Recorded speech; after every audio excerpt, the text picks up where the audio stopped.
నమస్తే అండి. నా పేరు డాక్టర్ రజా, ఎండి హోమియోపతి. గత 15 సంవత్సరాలుగా నక్కలూరు విజయవాడలో అన్ని దీర్ఘకాలిక మరియు స్వల్పకాలిక వ్యాధులకి అత్యాధునిక హోమియోపతి ట్రీట్మెంట్ జీసీఎస్ మెథడాలజీ ద్వారా ఆధునిక హోమియో వైద్య సేవలు అందుబాటులోకి తీసుకొచ్చామండి. సో ఈరోజు మనం కామన్గా డిస్కస్ చేసుకోబోయే టాపిక్ ఏంటంటే వైటమిన్ B12. సో ఈ వైటమిన్స్లో మనకు మెయిన్గా ముఖ్యంగా కనిపించే deficiencies vitamin A, vitamin D, vitamin B12. So జనరల్గా ఈ ఫ్యాట్ సాల్యుబుల్ వైటమిన్స్లో ఏడిఈకే అనే ఫ్యాట్ సాల్యుబుల్ వైటమిన్స్లో ముఖ్యంగా మనకి ఈ vitamin deficiencies, water soluble vitamins, vitamin C, ఈ జనరల్గా ఈ వైటమిన్ డెఫిషియన్సీస్ అనేవి మనకి ఎక్కువగా కనిపిస్తూ ఉంటాయండి. సో ఈరోజు మనం డిస్కస్ చేసుకోబోయే టాపిక్ ఏంటంటే వైటమిన్ B12 డెఫిషియన్సీస్. సో చాలామందికి చాలా రకాలుగా డే టు డే ప్రాక్టీస్లో కానీ కామన్ లైఫ్లో కానీ irrespect of the age group, irrespect of the sex, అంటే whether it is male or female, అసలు వాళ్ళకి వైటమిన్ B12 డెఫిషియన్సీ ఉంది అని తెలియకుండా ఏదో రకరకాల ట్రీట్మెంట్స్, రకరకాల మందులు వాడేసుకోవటం, లేదంటే వీలైనంతవరకు సెల్ఫ్ మెడికేషన్ చేసేసుకోవటం జనరల్గా ఇలా డే టు డే కామన్గా ఒక ప్రాక్టీస్ లాగా అయిపోయిందండి. సో జనరల్గా వీళ్ళు ఈ వైటమిన్ B12 డెఫిషియన్సీస్లో ముఖ్యంగా కొన్ని ప్రాథమిక లక్షణాలు, అంటే ఈ వైటమిన్ డెఫిషియన్సీస్ గురించి మనం మాట్లాడుకుంటే ఇది నెవర్ ఎండింగ్ టాపిక్ లాగా ఈ టాపిక్ వెళ్తూనే ఉంటుంది. కానీ వైటమిన్ B12 డెఫిషియన్సీస్ ముఖ్యంగా మనం అబ్జర్వ్ చేయాల్సింది ఏంటంటే దీంట్లో వెజిటేరియన్స్లో ఎవరైతే ఉంటారో జనరల్గా వాళ్ళలో ఈ వైటమిన్ B12 డెఫిషియన్సీస్ అనేవి ఎక్కువగా మనకి కనిపిస్తూ ఉంటాయి. సో ఈ నాన్ వెజిటేరియన్స్లో ఈ లివర్, మటన్, చికెన్ ఎవరైతే ఈ నాన్ వెజిటేరియన్స్ తింటూ ఉంటారో వాళ్ళు ఈ వైటమిన్ B12 డెఫిషియన్సీస్ అనేవి కంపారిటివ్గా మనకి వెజ్, నాన్ వెజ్లో తీసుకుంటే ఈ నాన్ వెజిటేరియన్ పీపుల్ ఈ వైటమిన్ B12 డెఫిషియన్సీస్ అనేవి చాలా తక్కువగా మనకి కనిపిస్తూ ఉంటాయి. సో ఈ వైటమిన్ B12 డెఫిషియన్సీస్ వచ్చేటప్పుడు జనరల్గా మనకి ముఖ్యంగా ఇర్రెగ్యులర్గా వేక్ బాడీ పెయిన్స్, సో జనరల్గా కొంతమంది ఈ కండరాల నొప్పులు, కీళ్ళ నొప్పులు అనేవి చాలా ఎక్కువగా మనకి కనిపిస్తూ ఉంటాయి. అంటే జనరలైజ్డ్ బాడీ ఏక్ కానీ జనరలైజ్డ్ వీక్నెస్, నిస్సత్తువు, బాగా డల్గా అయిపోవటం, లెథార్జిక్గా, ఫటీగ్ అంటే తొందరగా వీక్ అయిపోవటం, కొద్దిగా చిన్నపాటి వర్క్ చేసినా కొద్దిగా ఫిజికల్గా ఎగ్జర్ట్ అయినా, కొంతసేపు కొద్దిగా మెంటల్గా ఎగ్జర్ట్ అయినా చాలా ఏంటో అలిసిపోయాము, ఇంకే పని నేను చేయలేను, బాగా నిస్సత్తుగా ఒక రకంగా నిద్ర వచ్చేస్తుంది అనేది ఈ వైటమిన్ B12 డెఫిషియన్సీలో చాలా కామన్గా ఫ్రీక్వెంట్గా కనిపించే లక్షణం అండి. అంటే జనరలైజ్డ్ వీక్నెస్ కానీ, ఫటీగ్ కానీ, లిథార్జీ కానీ, డ్రౌజీగా ఉండటం కానీ, మబ్బుగా ఉండటం, లేదంటే కొంతమంది బాగా వీక్ అయిపోయినట్టు అనిపించడం అనేది జనరల్గా కనిపిస్తూ ఉంటుంది. సో ఇట్లాంటి లక్షణాలు అనేవి వైటమిన్ B12 డెఫిషియన్సీలో కీ ఫ్యాక్టర్గా మనం రూల్ అవుట్ చేస్తూ ఉంటాం. దాంతోపాటు కండరాల నొప్పులు, కీళ్ళ నొప్పులు కూడా చెప్తూ ఉంటారు. దాంతోపాటు హెడ్ఏక్, అన్ఎక్స్ప్లెయిన్డ్ హెడ్ఏక్, ఎటువంటి లక్షణాలు ఏమి కనిపించవు.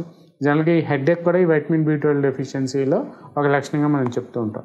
దాంతోపాటు నాడీ మండలం అంటే సెంట్రల్ నర్వస్ సిస్టమ్, జనరల్గా ఈ సెంట్రల్ నర్వస్ సిస్టమ్ పైన ఏదైతే మనకు ఒక మైలిన్ షీట్ కోటింగ్ ఉంటుందో ఆ కోటింగ్ కూడా వీక్ అయిపోవటం వల్ల జనరల్గా నరాల బలహీనత కూడా ఒక లక్షణంగా ఈ వైటమిన్ B12 డెఫిషియన్సీలో మనకి కనిపిస్తూ ఉంటుంది. సో ఈ నరాల బలహీనతలు కానీ, కండరాల బలహీనతలు కానీ, కీళ్ళ నొప్పులు కానీ, లేదంటే కండరాల నొప్పులు కానీ, ఈ తలనొప్పులు కానీ, లేదంటే కొంతమంది గ్యాస్ట్రిక్ ప్రాబ్లమ్స్, సో ఈ గ్యాస్ట్రైటిస్ డెవలప్ అవటం కానీ, లేదంటే కొంతమందికి ఈ కళ్ళు అంటే ఈ ఐస్లో వీక్నెస్ లాగా రావటం, విజన్ ప్రాబ్లమ్స్ అవి రావటం, సైట్ అనేది అమాంతంగా పెరగటం, లేదంటే ఈ ఆప్టిక్ నర్వ్ వీక్నెసెస్ రావటం. సో జనరల్గా ఇట్లాంటి వాళ్ళలో కూడా ఈ వైటమిన్ B12 డెఫిషియన్సీస్ అనేవి జనరల్గా ప్రామినెంట్గా మనకి కనిపిస్తూ ఉంటాయి. సో ఇట్లాంటి కండిషన్స్ని మనం ఇంప్రూవ్ చేసుకోకుండా ఏదో రకరకాల ట్రీట్మెంట్స్ తీసుకోవడం, రకరకాల మెడికేషన్స్ వాడేయటం, సింపుల్ కాజ్ ఏమీ ఉండదు. జనరల్గా రూల్ అవుట్ చేసుకుంటే వైటమిన్ డెఫిషియన్సీస్ అనేవి ఆ వ్యక్తిలో మనకు కనిపిస్తూ ఉంటాయి. ఎందుకంటే అంటే దీంట్లో మనం ముఖ్యంగా మనం చూసుకోవాల్సింది ఏంటంటే ఎటువంటి కోమార్బిడిటీస్ లేకుండా ఉన్న వాళ్ళలో, అంటే యంగ్ హెల్దీ ఇండివిజువల్స్లో ఇట్లాంటి అంటే వాళ్ళకి షుగరు, బీపీ, థైరాయిడ్, లేదంటే హార్మోన్ ప్రాబ్లమ్స్, ఎటువంటి కోమార్బిడిటీస్ లేకుండా యంగ్ హెల్దీ ఇండివిజువల్లో అతనిలో ఇట్లాంటి డెఫిషియన్సీస్ అనేవి కనిపిస్తూ ఉంటాయి. సో దీంట్లో మనకి న్యూట్రిషనల్ డెఫిషియన్సీస్ అని చెప్తుంటాం.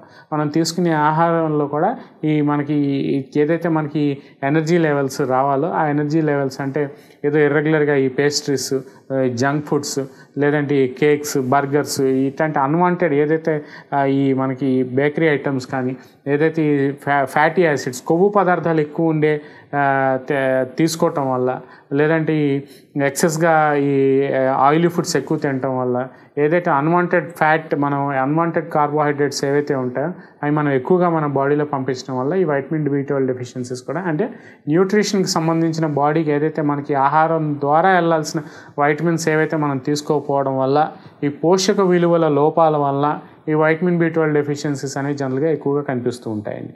సో వీటిలో ఏంటంటే ఫస్ట్ అండ్ ఫార్మోస్ట్ థింగ్ మనం చూసుకోవాల్సింది ఏంటంటే డైట్ ఇంప్రూవ్ చేసుకోవటం, మన లైఫ్ స్టైల్ని ఇంప్రూవ్ చేసుకోవటం, కోమార్బిడిటీస్ అంటే షుగర్ బీపీలు రాకుండా చూసుకోవటం, హెల్దీ లైఫ్ స్టైల్, వాకింగ్, ప్రాపర్గా 7 to 8 అవర్స్ మనకి స్లీప్ కూడా మనకి బాడీకి అవసరం ఉంటుందండి. సో పడుకోవడం కంటిన్యూస్గా, డిస్టర్బ్డ్ స్లీప్ లేకుండా మనం రాత్రిపూట ఒక 6 to 7 అవర్స్ మినిమంగా మనం పడుకోవడం.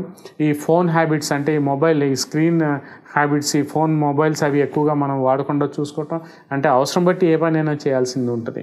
సో అట్లాంటివి మనకి స్క్రీన్ హ్యాబిట్స్, స్క్రీన్ సీయింగ్ అవి తగ్గించుకోవటం.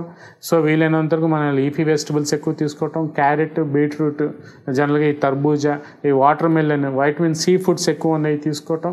తద్వారా మనకి వైటమిన్ B12 డెఫిషియన్సీస్ని ఇవన్నీ మనం కోపప్ చేయగలిగితే, కొంతమందిలో కళ్ళు తిరిగి పడిపోతూ ఉంటారు, కొంతమందిలో బ్యాలెన్స్డ్ గైట్ అంటే నడిచేటప్పుడు తూలు వచ్చినట్టు, వర్టిగో అంటే ముందు పడిపోయినట్టుగా అనిపిస్తూ ఉంటుంది.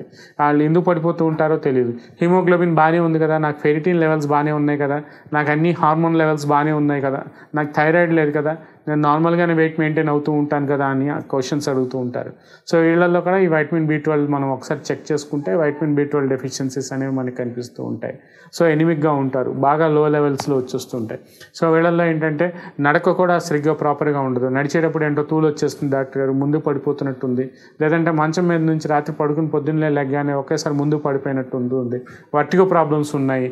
అంటే ఇందాక నేను చెప్పినట్టు ఈ సెంట్రల్ నర్వస్ సిస్టమ్ ఈ షీట్స్, మైలిన్ షీట్ ఏదైతే పైన పొర ఉంటుందో అది వీక్ అయిపోవటం వల్ల కొంతమందిలో కనిపిస్తుంది. తద్వారా దాంట్లో కొంతమంది టినిటస్ అంటే చెవిలో కొన్ని శబ్దాలు కనిపిస్తూ ఉంటాయి. అట్లాంటి వాళ్ళలో కూడా ఈ వైటమిన్ B12 డెఫిషియన్సీస్ ఉంటూ ఉంటాయి. సో ఇవి ఏంటంటే మనకి సెంట్రల్ నర్వస్ సిస్టమ్ రిలేటెడ్ ఉంటుంది, గ్యాస్ట్రిక్ ప్రాబ్లమ్ రిలేటెడ్ ఉంటుంది, మనం తీసుకునే ఆహార పదార్థాలు రిలేటెడ్ ఉంటుంది. ఈ గ్యాస్ట్రిక్ అంటే ఇందాక నేను చెప్పినట్టు ఈ మనకి కొంతమందిలో డిప్రెషన్ ప్రాబ్లమ్స్ ఉంటూ ఉంటాయి. ఏ కారణం లేకుండా కొంతమంది డిప్రెస్ అయిపోతూ ఉంటారు, తొందరగా వీక్ అయిపోతూ ఉంటారు, తొందరగా డ్రౌజీ అయిపోతూ ఉంటారు, తొందరగా స్లీప్ డిస్టర్బెన్సెస్ వచ్చేస్తూ ఉంటాయి, తొందరగా చిరాకు, కోపం, ఫటిగ్, అలిసిపోయినట్టు అయిపోతూ ఉంటారు, తొందరగా కోపం వచ్చేస్తుంటుంది, తొందరగా ఇరిటబుల్ అయిపోతూ ఉంటారు, చిన్నపాటి ఇంట్లో ఏదైనా డిస్కషన్ జరిగినా తొందరగా ఇరిటేట్ అయిపోతుంటారు, ఎమోషనల్ ఇన్స్టాబిలిటీ అంటూ ఉంటాం, ఎమోషనల్ ఇంబ్యాలెన్స్ కూడా కనిపిస్తూ ఉంటుంది.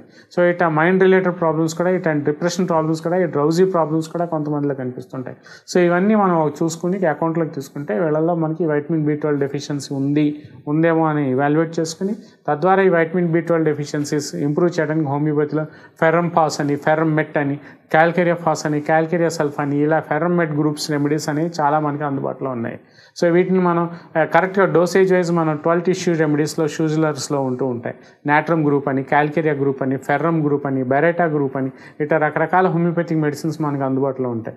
అంటే అది మనం 6xలో ఇవ్వాలా, 30లో ఇవ్వాలా, 200 పొటెన్సీలో ఇవ్వాలా, 1M పొటెన్సీలో ఇవ్వాలా, 10M పొటెన్సీలో ఇవ్వాలా అనేది మనం ఇవాల్యుయేట్ చేసుకుని పేషెంట్ని రెగ్యులర్గా ఫాలోఅప్లో ఎవ్రీ 15 డేస్కి ఒకసారి మనం క్లినిక్కి విజిట్ చేయమని చెప్పి, తద్వారా నాట్ ఓన్లీ మెడిసిన్స్, ఇందాక నేను చెప్పినట్టు డైట్ ఇంప్రూవ్మెంట్ కూడా చేసుకుని, లైఫ్ స్టైల్ హ్యాబిట్స్ రెగ్యులరైజ్ చేసుకుని, morning walk, yoga, meditation, life style habits, swimming, ఇలాంటివి మనం చేసుకుంటూ మన డైట్ని మనం ఇంప్రూవ్ చేసుకుంటే over the period of time డెఫినెట్గా వైటమిన్ B12 డెఫిషియన్సీస్ మనం అధిగమించవచ్చని ఈ వీడియో ద్వారా మన వ్యూవర్స్కి నేను చెప్పదలుచుకున్నాను.